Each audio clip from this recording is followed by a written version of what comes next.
नमस्कार शेतकरी बांधवांनो, आज आमचे मित्र अनिल राजपूत यांना आपण सीझनमध्ये चांगली मका दिली होती. त्याचं उत्पन्नही चांगलं आलं आणि पोटाशी चांगला झाला होता.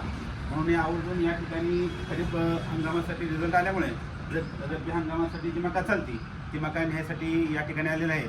आपण त्यांना उत्पन्नासाठी बिट्टू 225 हा वाण दिलेला आहे आणि त्याचबरोबर मुलगा स्पेशल म्हणून अलेक्सा 459 हाही वाण दिलेला आहे. ह्या वाणाचं त्यांनी त्यांच्या पाहुण्यांनी टाकलेली होती, त्यांचा रिझल्ट त्यांनी बघितलेला आहे. तरी पण त्यांना काय वाटतंय आपण त्यांच्याकडून जाणून घेऊया. या कंपनीची मका एक नंबर चांगली आहे. याच्या अगोदर वापरली आहे, चांगला रिझल्ट आहे. मकाची पाने वगैरे गोंद वगैरे चांगल्या पद्धतीची जाड वगैरे आहेत. मकाची हाईट पण चांगली आहे, दाणे पण चांगले, भजार मोठे आहेत. तरी ही मका आपण वापरल्यामुळे परत आपण अजून एकदा मका टाकण्यासाठी घेतली. ह्या दिवसाच्या वातावरणात आगारा वगैरे या मकाला पडत नाही, त्याच्यामुळे आपण ही मका चांगल्या पद्धतीचा रिझल्ट असल्यामुळे ह्यावेळेस आपण घेतली.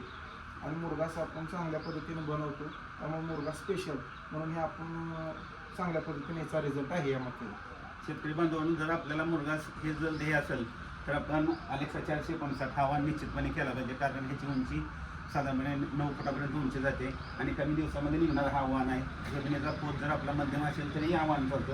हा मध्यम आणि चांगल्या वाणाला म्हणजे जमिनीचा पोत जर मध्यम आणि जर चांगला असेल तर अतिशय चांगला असा वाण आहे. तर तुम्ही आवर्जून श्री गणेश कृषी केंद्र किसंगी या ठिकाणी भेट द्या. धन्यवाद.